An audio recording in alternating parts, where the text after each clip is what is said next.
Missed the birth of my son because I was probably out on a story. Steve spent almost 4 decades covering news, mostly as WHIO's Northern Bureau Chief. I would sleep with a scanner on at home.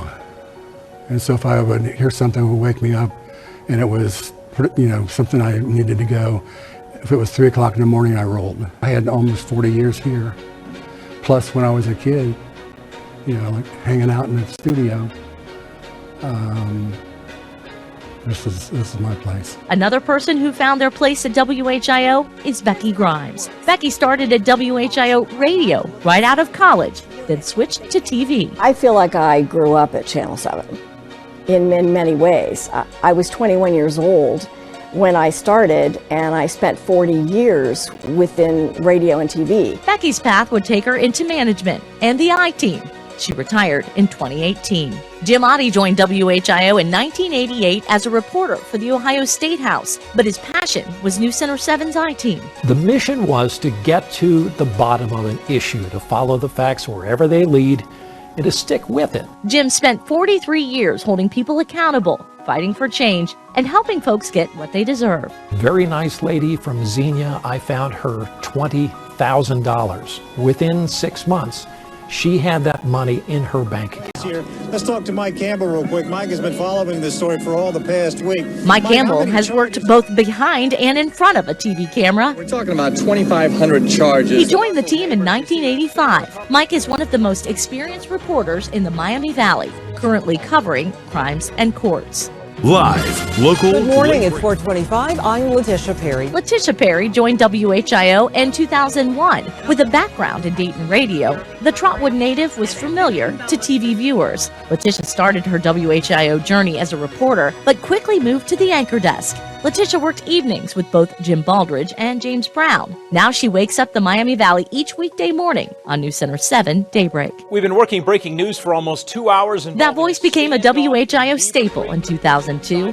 James spent his first 6.5 years as a morning anchor, then moved to the evening spot, where he's been co-anchoring the evening news with Cheryl McHenry since 2009. In his 22-plus years at WHIO, James often highlights the good in our communities. Do you think you're making a difference? Are you making a difference? Making a difference. Yes, sir. Every single day. With his Making a Difference stories.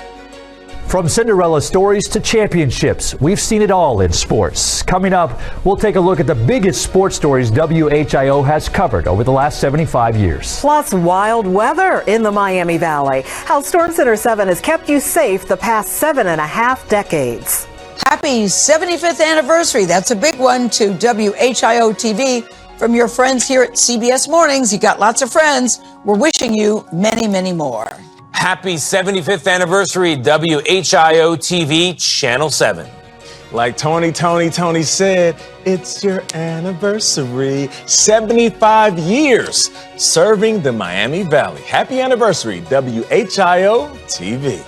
Happy 75th anniversary to WHIO TV from your friends here at the CBS Evening News. We're wishing you many more. What do you expect from your weather team?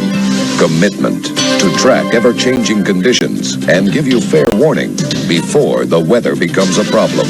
Teamwork to bring you the latest on what's coming down and what's coming next with an accurate forecast. Wherever you live throughout Dayton and the Miami Valley, when weather affects you, NewsCenter 7 has an eye on the storm. That's weather coverage you can count on from the Miami Valley News Leader. Of all the important stories to come out of the Miami Valley over the years, some of the most memorable have been led by Storm Center 7 and the meteorologists who take great pride in keeping our communities safe. Tirelessly working through the night, tracking storms and forecasting important weather events. At WHIO, we know that keeping you safe is the most important job we have. As Storm Center 7 Chief Meteorologist Austin Cheney shows us, it's really more than a job. It's a promise that we've kept for decades.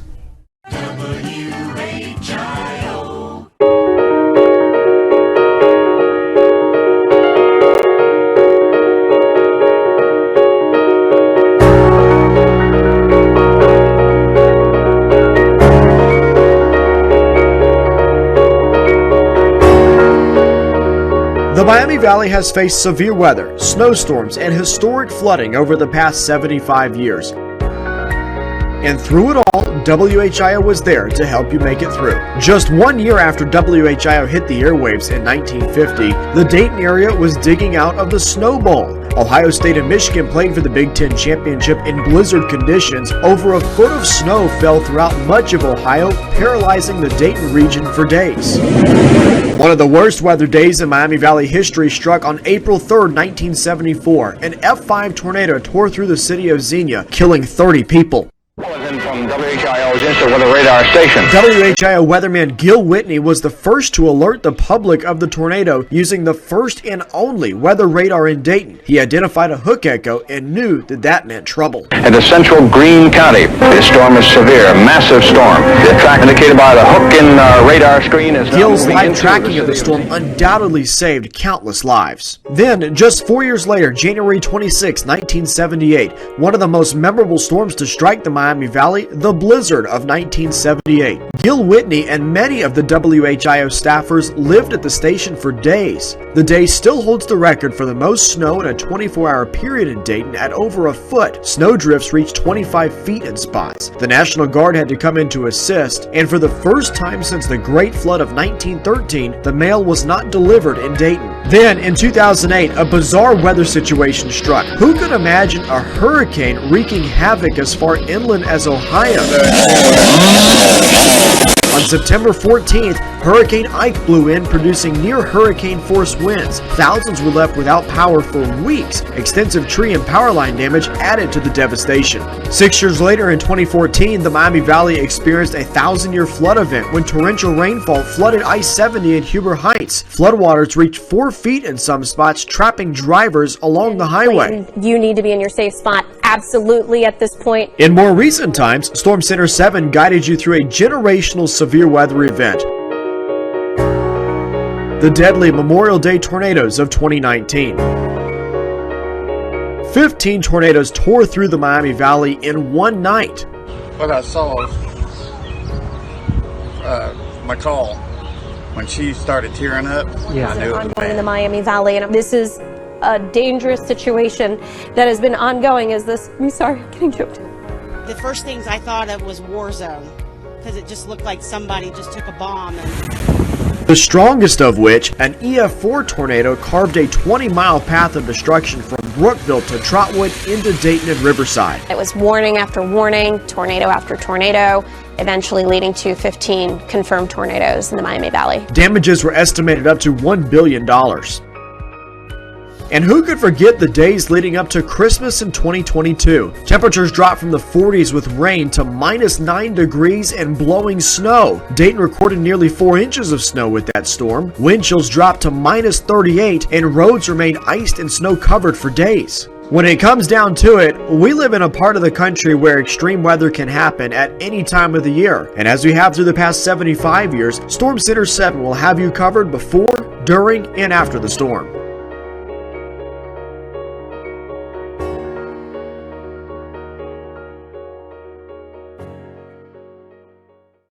Sports has played a key role on Channel 7 from the time we first signed on. We've covered championships from high school to college to the pros. I have even had the opportunity to cover sports from here all the way out west. Former WHIO sports director Mike Hartsock looks back at the biggest sports stories from across the Miami Valley and beyond. He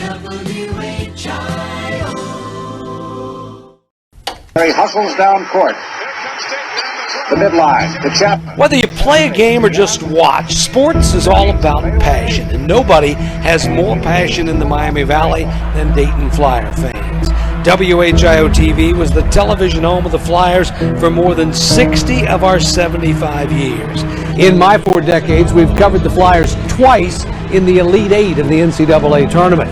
Roosevelt Chapman led the way as Don Donaher's 1984 Cinderella Dayton team beat Oklahoma, LSU, and Washington before losing to eventual national champion Georgetown. That's our motto, a year of dreams, and if it is a dream, you really don't want to wake up.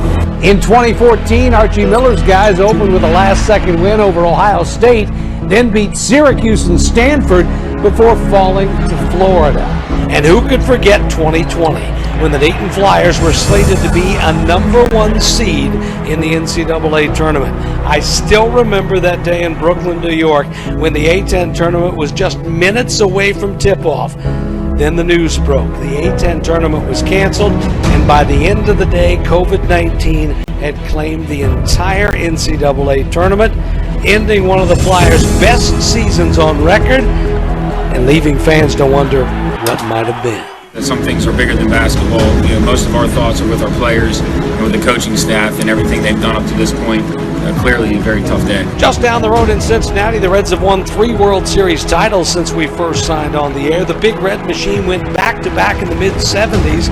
But the one that stands out for me is the team that wasn't supposed to win. Lou Piniella's 1990 team not only beat the defending champion Oakland A's for the title, they swept them in 4 games.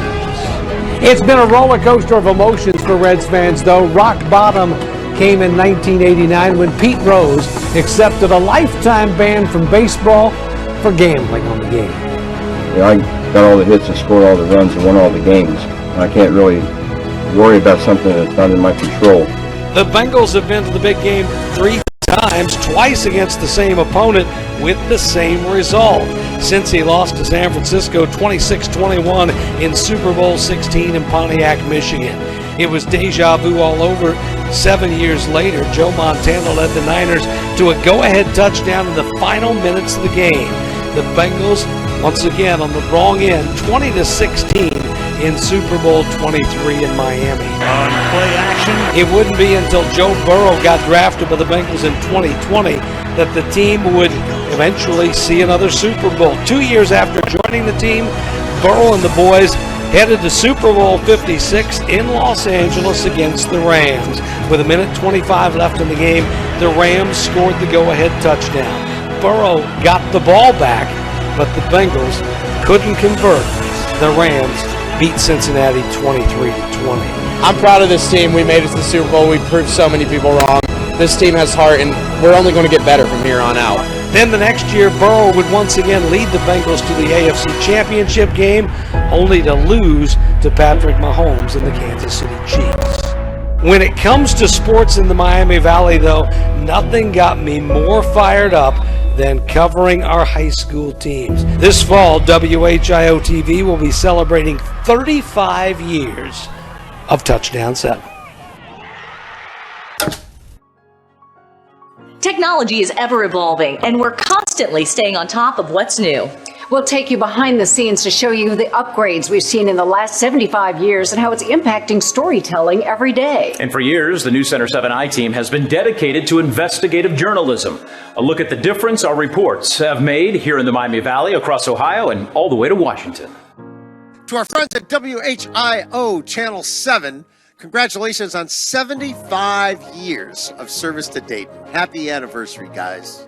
Happy 75th anniversary, WHIO Channel 7. NewsCenter 7.